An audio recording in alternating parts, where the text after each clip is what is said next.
ጤና ይስጥልን ከ1888 የዕለቱ መረጃዎችን ይዘን መጥተናል። በመጀመሪያም ዋናዎቹን በዛሬው ዕለት ከባህር ዳር ወደ አዲስ አበባ ሲጓዝ የነበረ አውቶቡስ ተጓዦች ታገቱ።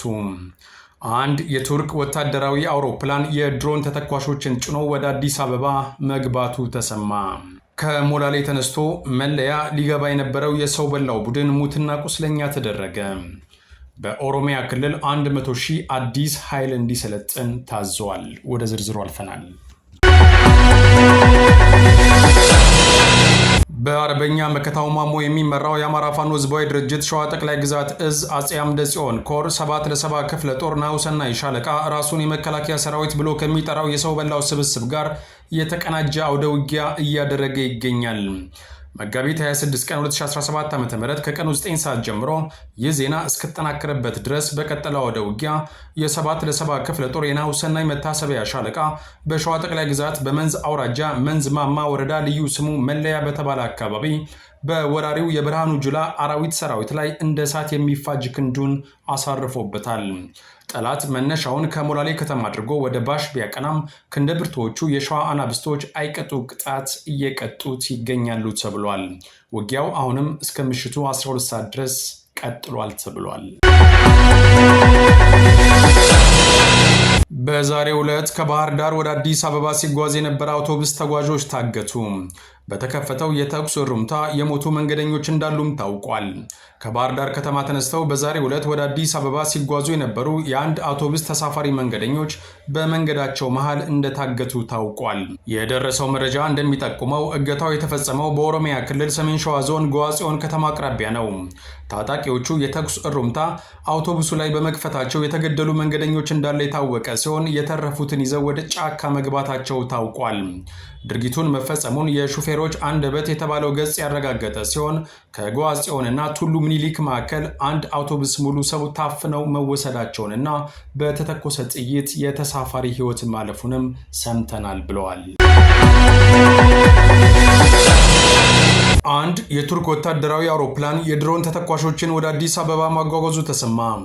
ንብረትነቱ የቱርክ ብሔራዊ ጦር የሆነ ኤ400 የተባለ አንድ የጦር አውሮፕላን ከሰሞኑ በተከታታይ በረራዎች የድሮን ተተኳሾችን ጨምሮ የሌሎች ከባድ መሳሪያ ተተኳሾችን አዲስ አበባ በሚገኘው ቦሌ ዓለም አቀፍ አየር ማረፊያ ማራገፉን የመረብ ሚዲያ ወታደራዊ ምንጮች ገልጸዋል። የጦር አውሮፕላኑ መነሻውን ከቱርክ ኢስታንቡል አድርጎ በተከታታይ በረራዎች ነው የከባድ መሳሪያ ተተኳሾችን ሲያጓጉዝ የነበረው ተብሏል። ይህ ወታደራዊ የጦር አውሮፕላን በቦሌ ዓለም አቀፍ አውሮፕላን ማረፊያ ሲደርስ ከፍተኛ የሆነ አጀብ እንደሚደረግለት የተጠቀሰ ሲሆን የሚራገፉ ተተኳሾችና ወታደራዊ ትጥቆችም በተሽከርካሪ ተጭነው ወደ ደብረ ዘይት አየር ኃይል ግቢ መጓጓዛቸውን የመረብ ሚዲያ ወታደራዊ ምንጮች አክለው ገልጸዋል። ገዢው የብልጽግና ቡድን ከወራት በፊት ጀምሮ የድሮን ተተኳሽ ጨርሶ እንደነበርና አሁን ግን ሀገሪቱን ተጨማሪ ዕዳ ውስጥ አስገብቶ ተተኳሽ መግዛቱ ተጠቁሟል። ለዚህም ማሳያ የሚሆነው በአማራ ክልል ለተወሰነ ሳምንት ቆሞ የነበረው የሰው አልባ አውሮፕላን ጥቃት ከመጋቢት 20 2017 ዓ.ም ጀምሮ እንደ አዲስ መጀመሩ ነው። በመጋቢት 23 2017 ዓ.ም በጎንደር ቀጠና ኪንፋዝ በገላ ስላሬ ከተማ ላይ በሁለት ዙር በተፈጸመ የድሮን ጥቃት 33 ንጹሃን ወገኖች ሲገደሉ በርካቶች መቁሰላቸው አይዘነጋም። በተመሳሳይ በደቡብ ጎንደር ዞን እስቴ መካነ ኢየሱስ አካባቢ ልዩ ስሙ አስመራ በተባለ ገጠራማ መንደር ላይ መጋቢት 24 2017 ዓ.ም ማርፈጃውን በተፈጸመ የድሮን ጥቃት ታዳጊዎችን ጨምሮ ከ10 በላይ ንጹሃን መገደላቸውን መረብ ሚዲያ በዕለቱ አስታውቋል። በጥቃቱ ከተገደሉት መካከል 5 ህጻናትና ታዳጊዎች መሆናቸው የተነገረ ሲሆን ጥቃቱ የተፈጸመው በአንድ የመጀመሪያ ደረጃ ትምህርት ቤት ላይ ነው ተብሏል። በተጨማሪም ያለፉት 2 ቀናት በወሎ ብልብላ ቀጠናን ጨምሮ በሌሎች የወሎ ቀጠናዎች እንዲሁም በጎንደር እንዲሁም በሸዋና በጎጃም ቀጠናዎች ተከታታይ የሆነ የድሮን ቅኝትና አሰሳ እየተደረገ መሆኑን ተጠቁሟል። የንግድ ባንክ ደንበኛ ተቀማጭ ገንዘብ በሰው በላው ቡድን ሊዘረፍ ነው። በኢትዮጵያ ንግድ ባንክ ደንበኞች ያስቀመጡት ገንዘብ በሰው በላው ቡድን ለኮሪደር ልማት በሚል ሊዘረፍ መሆኑን የ1888 ሬዲዮ የውስጥ ምንጮች አጋልጠዋል። በባንክ ተቀማጭ ከተደረገው የግለሰብ ብር ላይ ብር እንዲወሰድ የሚለው ውሳኔ ሲተላለፍ ብሩ የሚወሰደው ደግሞ በፐርሰንት ጭምር መሆኑንም አስቀምጠዋል። የመምህራን የመንግስት ሰራተኛውን የነጋዴውን የቤት ቆጣቢውንና የሁሉንም ማህበረሰብ ገንዘብ በዘዴ ሲነጥቅ የከረመው የሰው በላው ቡድን አሁን ደግሞ በህጋዊ መንገድ የተቀመጠን ብርን ለመውሰድ ውሳኔ ላይ መድረሱን ተናግረዋል። አሁን የብር ተመኑ ዝቅተኛው ከስንት ብር ጀምሮ እንቁረጥበት የሚለው ከባንኩ ሰራተኞች አስተያየት እንዲጠየቅ እስከ ማድረግ የደረሰ ስራ መሰራቱንም አስቀምጠዋል። በቀጣዮቹ ቀናት ተግባራዊ ይሆናል የተባለው ይኸው የገንዘብ ዝርፊያ ነዋሪውን በሙሉ ባዶ የሚያስቀር ነው ሲሉም ስጋታቸውን አስቀምጠዋል። አሁን ምን ያህል ገንዘብ ያለው ይወሰድበት የሚለውና በአጠቃላይ የአፈጻጸም መመሪያውን እንደጨረሱ ወደ ዝርፊያው በቀጥታ እንደሚገቡም ተነግረዋል።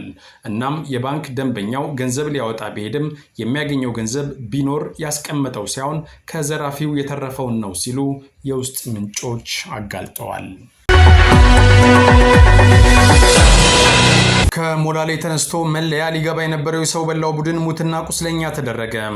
የአማራ ፋኖ ህዝባዊ ድርጅት ሸዋ ጠቅላይ ግዛት እዝ አጼ አምደ ጽዮን ኮር 7 ክፍለ ጦር ናሁሰናይ ሻለቃ ከሞላሌ ተነስቶ ወደ መለያ ሲንቀሳቀስ የነበረውን የሰው በላው ቡድን ሙትና ቁስለኛ አድርጎ ወደ መጣበት እንዲመለስ መደረጉን የኮሩ ቃል አቀባይ ዶክተር ፋኖ አበበ አላዩ ለ1888 ሬዲዮ ገልጸዋል። ከመንዝ ማማ ወረዳ ሞላሌ የተነሳውን ይህን ኃይል በልኩ ያነጋገረው የናሁሰናይ ሻለቃ ክፍለ ጦር 7 ከዙ ወጣ በሚልና ሌሎች የሐሰት ፕሮፓጋንዳ ለመርጨትና የአማራ ፋኖን ለማዋረድ ለሞከሩ ቡድኖች አፍ ያስያዘ ስራ ነው ብለውታል።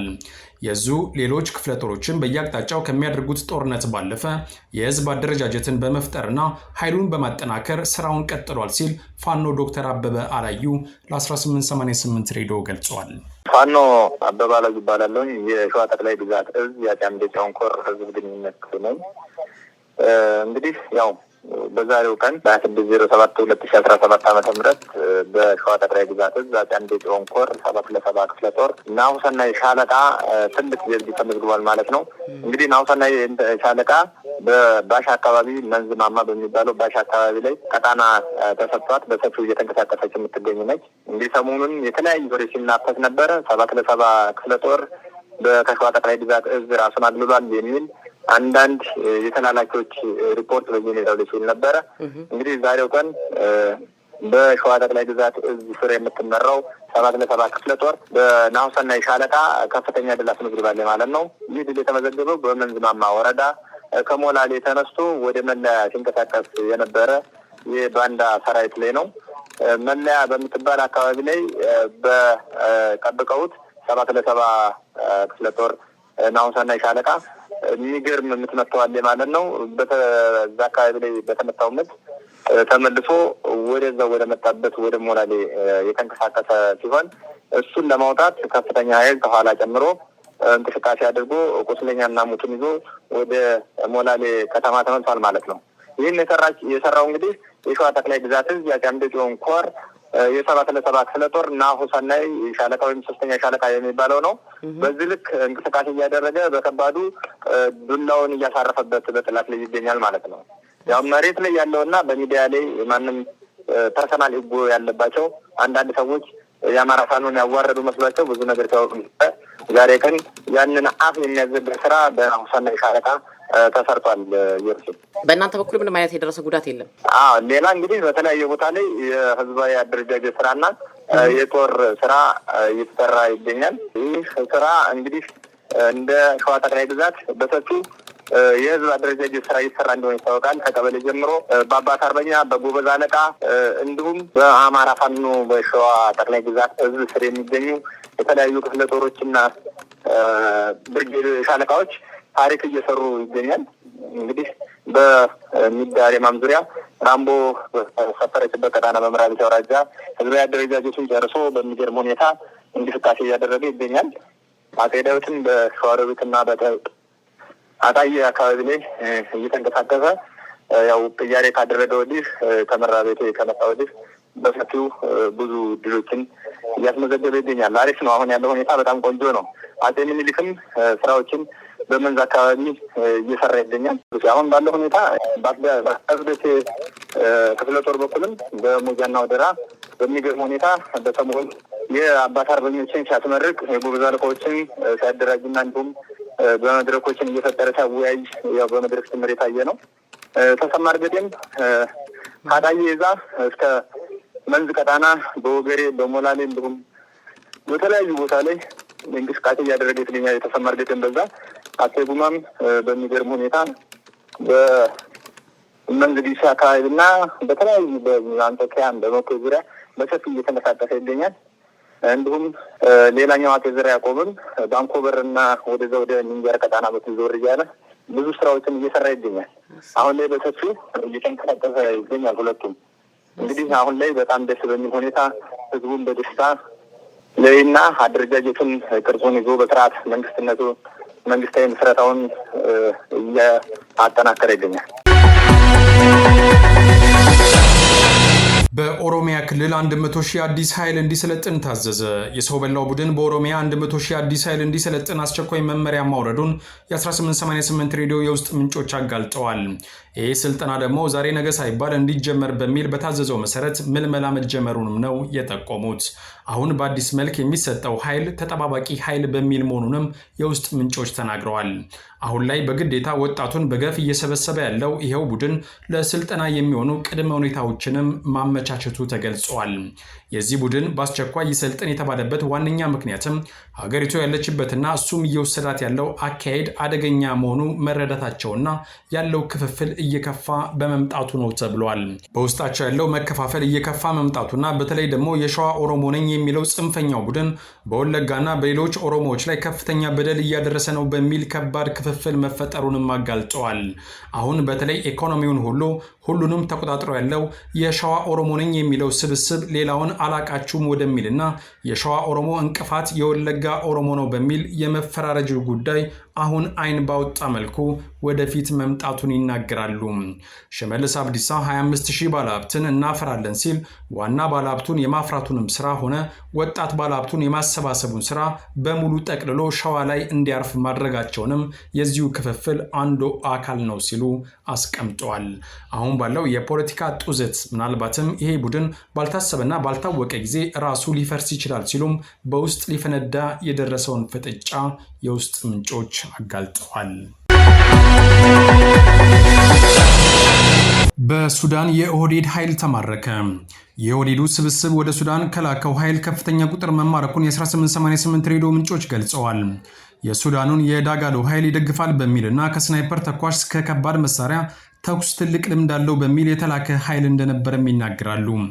ነገር ግን ልምዱ ቀርቶ ከፍተኛ ቁጥር ያለው ኃይል በአልቡራን ቡድን መማረኩን ነው የተገለጸው። አሁንም እገዛ አድርጋለሁ በሚል ሰሞኑን ከፍተኛ ኃይል በቤንሻንጉል በኩል መላኩን የ1888 ሬዲዮ በመረጃው ማውጣቱንም ያስታውሳሉ። አርሚ 70 በሚል የሚጠራውና የህወሓት ኃይል የሆነው ይሄው ቡድንና የሻቢያ ኃይል ይደግፉታል የሚባለው የአልቡራን ቡድን አሁንም ጦርነት ላይ መሆናቸውን ተናግረዋል። አሁንም ሰፊ ቦታዎችን እንደያዘ ነው የሚባለው የዳጋሎ ቡድንና የአልቡራን ቡድን ጦርነት ላይ መሆናቸውን የሚናገሩት ምንጮች በሃን ኦርዱማንና ካርቱምን የለቀቀው የዳጋሎ ቡድን ኮርዶፋን ላይ ውጊያ መቀጠሉንም አስታውቋል። አሁንም በሁለት ቡድን ተከፍለው እየተዋጉ ያሉት የሻቢያ የህወሓትና የኦህዴድ ቡድን የኢትዮጵያን ሰሜናዊ ክፍል ለማውደም ጦርነት ነጋሪት እየጎሰሙ መሆኑንም ጠቁመዋል። ቀጠናውን እያመሰ ያለው የገዳዩ ቡድን መሪ አሁንም ደግሞ በሶማሌ ክልልና በጋምቤላ አዲስ ጦርነት ለማስጀመር እቅድ መያዙንም 1888 ሬዲዮ በመረጃው ደጋግሞ ይፋ ማድረጉን ያነሳሉ። የዚህ አንዱ አካል የሆነው ግጭት በሶማሌ ክልል የኦጋዴን ነፃ አውጪ ነኝ የሚለው ቡድን በኦህዴድ መከላከያ ኃይል ላይ ከአንድ ቀን በፊት ጦርነት መክፈቱ ነው ብለዋል። ከ1888 የዕለቱ መረጃዎች እነዚህ ነበሩ። ሰላም።